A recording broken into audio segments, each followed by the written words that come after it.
What is up, wrestling fans? Welcome to another Pay-Per-Viewpoint post-show of the Smark Out Moment Smack Talk podcast. This is the NXT Deadline 2023 pay-per-view post-show. We're going to be reviewing what happened here, talking about all the outcomes of all the matches that just took place a minute ago, what I liked, what I didn't like, so on and so forth. I'm flying solo for this edition. I am Tony Mango, your host as always. Rob and Callum are busy elsewhere, but I'm sure we'll get their general opinions about NXT in the near future, probably next episode of the Hot Tags or something like that.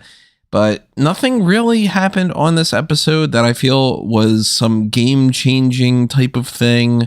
No huge, like, whoa, you have this big talking point that we got to break down, and we're going to be discussing it for half an hour. Honestly, I don't even think this is going to go on for half an hour by myself, because there's really not that much that I have to talk about here. But nevertheless, whatever the case may be, there you go, I'm mixing these up already. I do want to know what you have to say, so drop your thoughts in either the comments below if you're listening to this after the fact, or if you are listening to this live. I see the Peter's in the chat here. What's going on, Peter? Chat that up there with the live chat. Make sure that you are subscribed to the channel, because then you are able to actually participate in the live chat. Only the subscribers can. Also, make sure that you have everything else set up for the things I normally talk about. Make sure you've got your like button clicked on there. Make sure that you hit the share button if you want to pass this around for anybody you think might be interested in joining us live or listening after the fact for that matter. Also, the Patreon, patreon.com/SmarkOutMoment, or the join button over there on YouTube for the channel membership. They'll give you access to the same stuff like the Pick Your Poison tier or the Darkcast tier, or even $1 a month. It's all greatly appreciated, as well as picking up merchandise on Redbubble and TeePublic, which is still on sale, I'm pretty sure, probably up until maybe New Year's or so. I don't know. I haven't really fully kept track of that, because if people want to buy stuff, they want to buy stuff. If it's on sale, it's on sale. If it isn't, it isn't. And I'm not like pushing coupons or something like that. So keep all that in mind. I see Carrie's in the chat. I see my beautiful wife is in the chat. I see she's also on the couch looking all super cute as always. Now she's getting all embarrassed. So keep all that in mind. Also, something to keep in mind, right up on the website now is the end of the year fan feedback survey. So as you can see on your screen at the very least, if you're watching this on YouTube, a little Jimmy Hart graphic over there pointing you in the direction of the form, and that little link that you see on there, it is one of those stupid things where you have to capitalize things, what it's capitalized and all. If it's a little bit too much to type out, which I don't blame you for that, just head on over to smarkoutmoment.com and you will see it on the right-hand sidebar, or if you click on like the fan feedback survey or Google it or whatever it is, I'm sure it'll come up that way. But I always take into account what you guys fill out for that for going into the next year. It's questions like, what do you prefer to listen to the podcast on? Or if you're only interested in the podcast and not in the articles, what do you think we could do better? What did you really like this year? All that kind of stuff. Keep all that in mind. Vote on that over the course of the next few weeks. You can, I'm pretty sure, edit your answers too. If I don't have that set up correctly, let me know. And, keep all that in mind for the future stuff when we're going through here. But let's circle back around to NXT Deadline. Now, this is not fantasy league related type stuff, so I don't have to factor that in here. But I know that I had a couple people that didn't really do super well tonight when it came to, I have Roxanne on my team, and I know that Dragon Lee is over on somebody else's team. I think it's on Callum's. So boo to Callum scoring some points over on that front.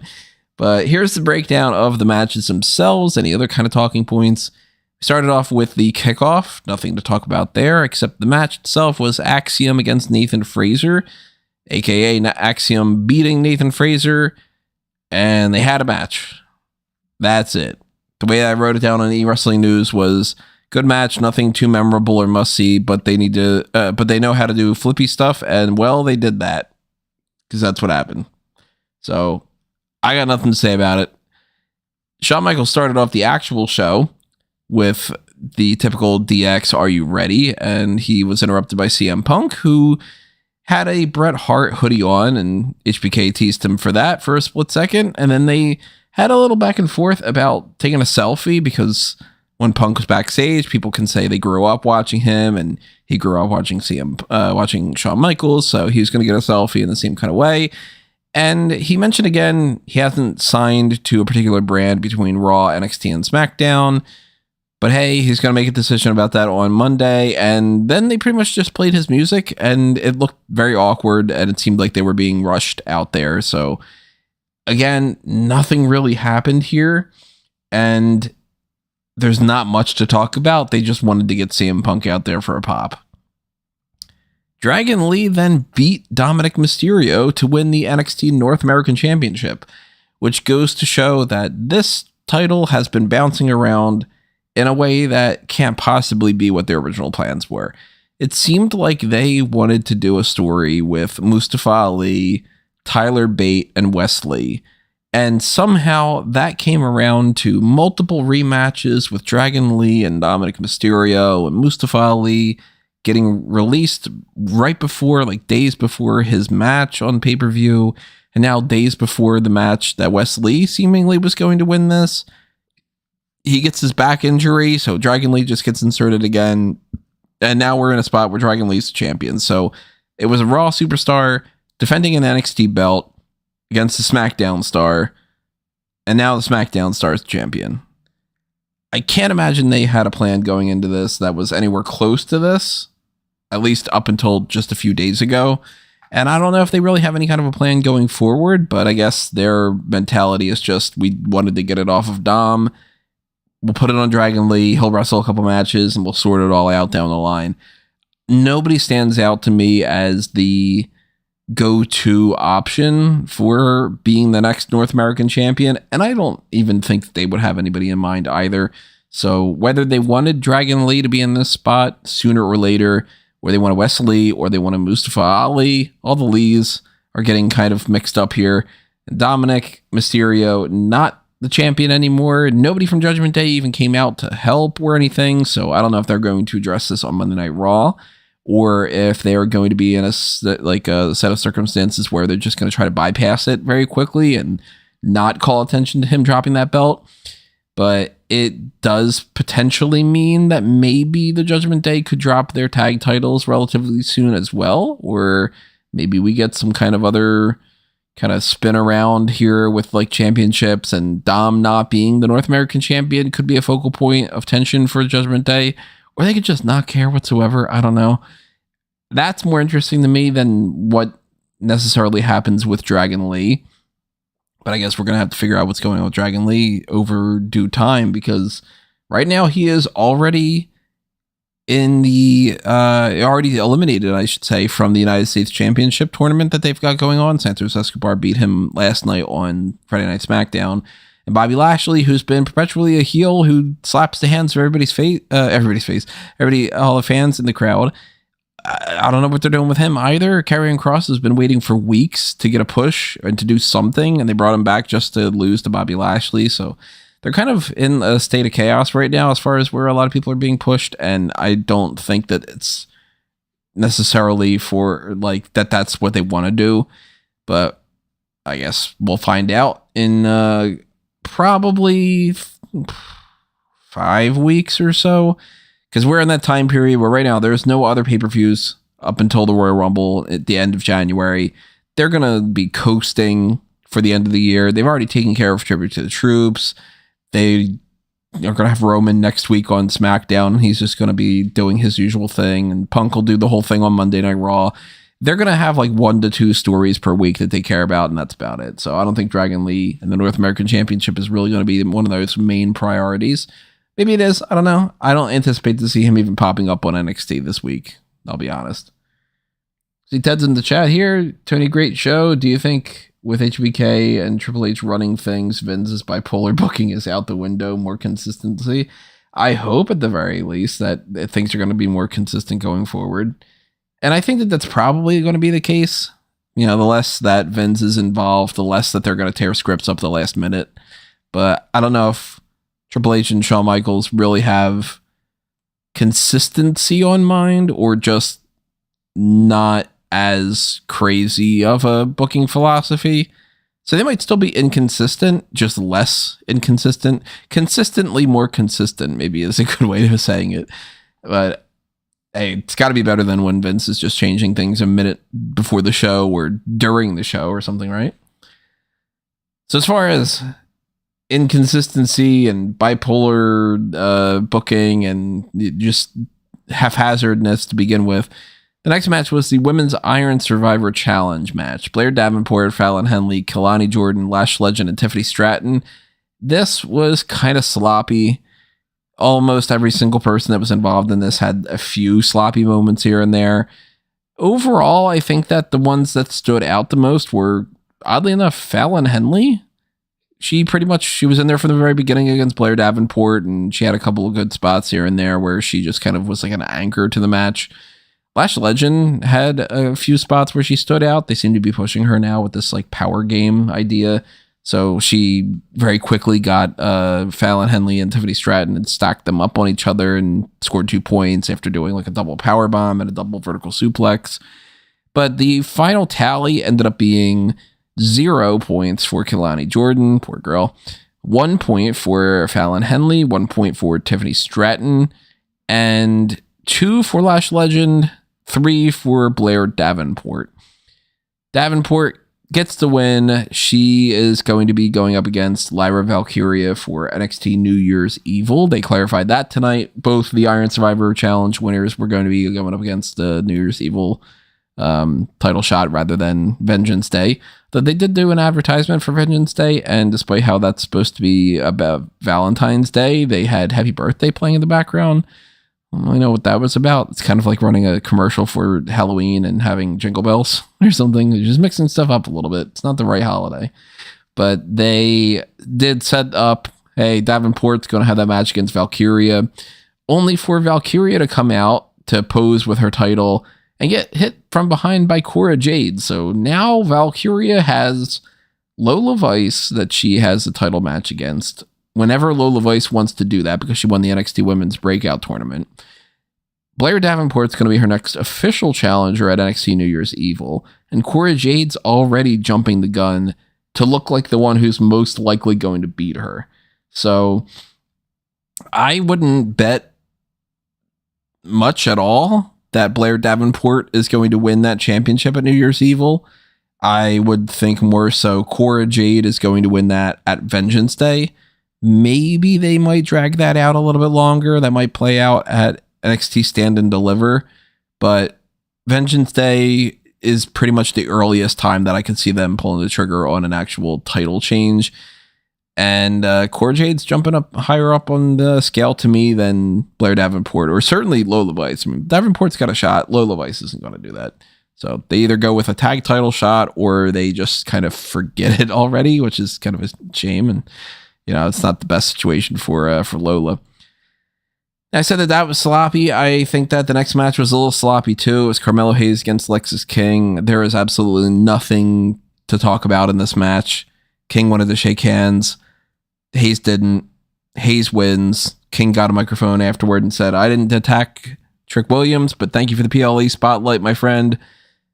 And there you go. That's the segment. It's in 6 seconds. I can go through the whole thing, and I like both the guys, but there just wasn't anything to this. It was just pretty bland. It's not all that interesting.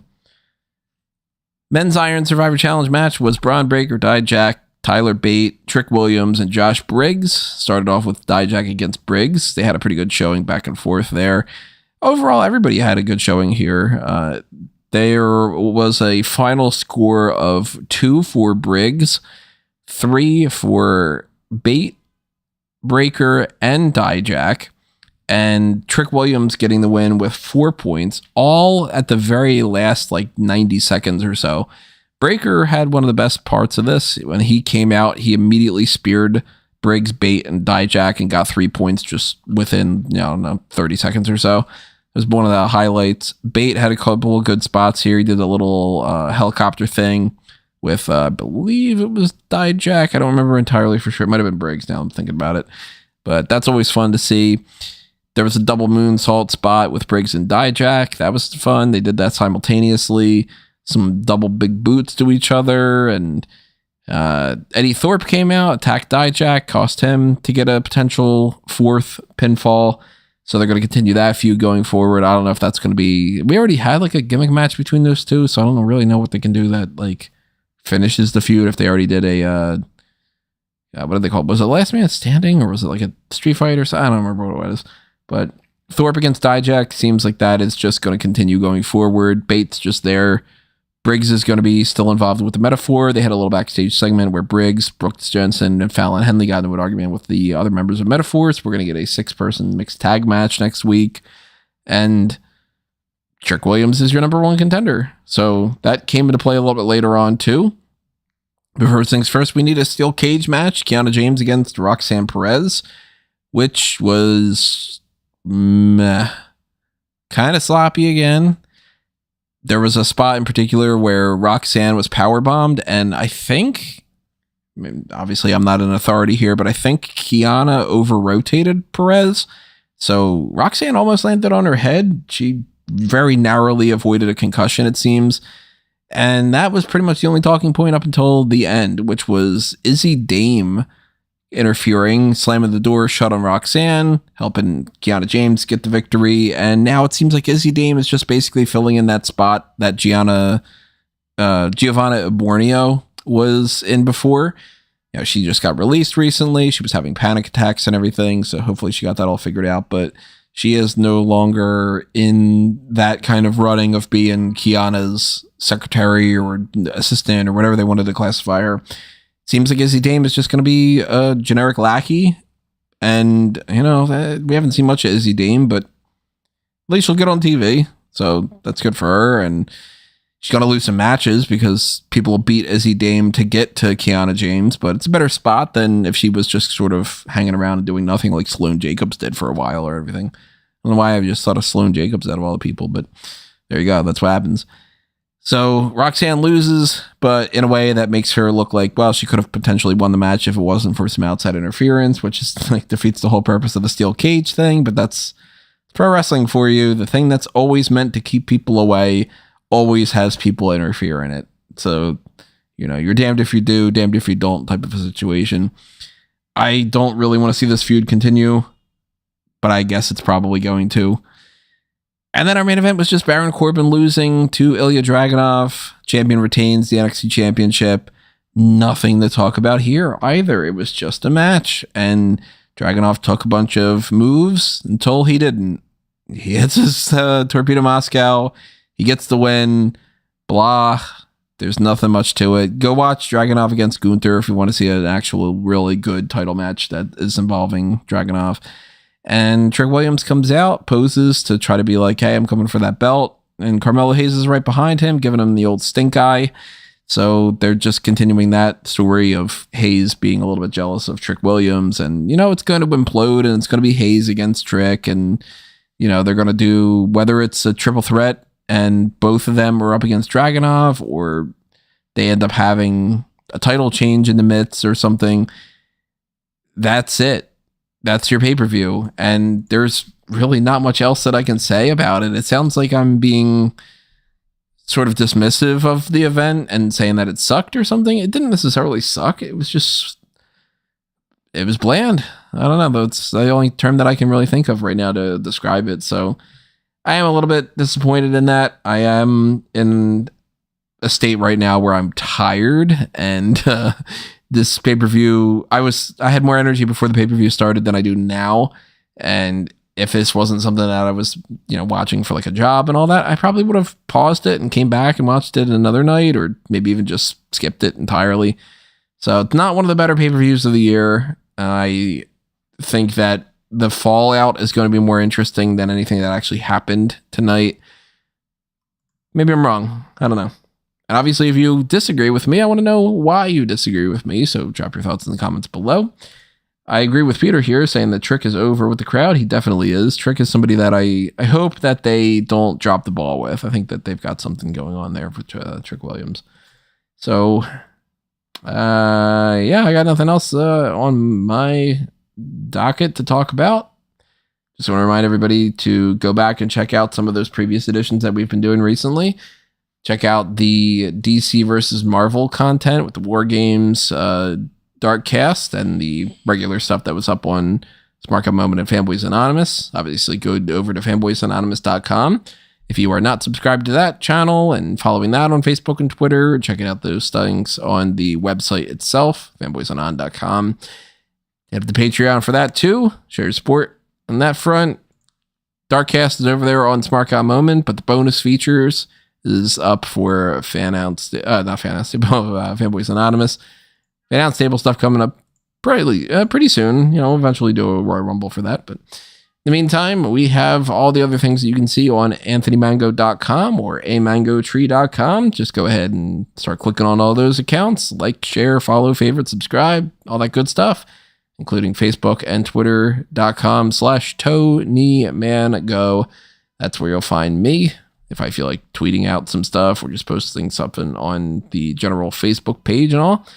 And stay tuned for what's coming up next, because we've got a lot more coming your way for the end of this year. More that we're going to cram into the end of the year than I would like to necessarily do. Usually I like to play it a little bit more on the less busy side, but we're going to have to get some ROH Final Battle predictions next week. We're going to obviously do the post show for that, so make sure that you have your little email alert set up, ring that little notification bell. Then on top of that, we also have to do the AEW End of the Year Awards and the WWE End of the Year Awards and the End of the Year Recap, where I'll talk about the things you said on the feedback survey. Again, reminder, go ahead and fill out that feedback survey. And we'll also be rounding out some more episodes of the Hot Tags. And then before you know it, it's going to be AEW World's End for December 30th. So we'll do the predictions and the post show for that. And we'll come back around at the beginning of the year with our one to watch for 2024 and start getting into whatever 2024 has in store for us. God knows what it is. Hopefully it's good stuff. But as far as hoping for some good stuff there, hopefully you enjoyed this episode of the Pay-Per-Viewpoint. Ted's saying there, is this the fastest pay-per-view breakdown show you've ever done? You're already on the plugs. It's one of them, that's for sure. It's only 22 minutes in here, and I'm like, yeah, that's it. That's really all there is to talk about. I think I might have done one in like 15 minutes relatively soon, or recently. I don't know. Go back and check them out, though.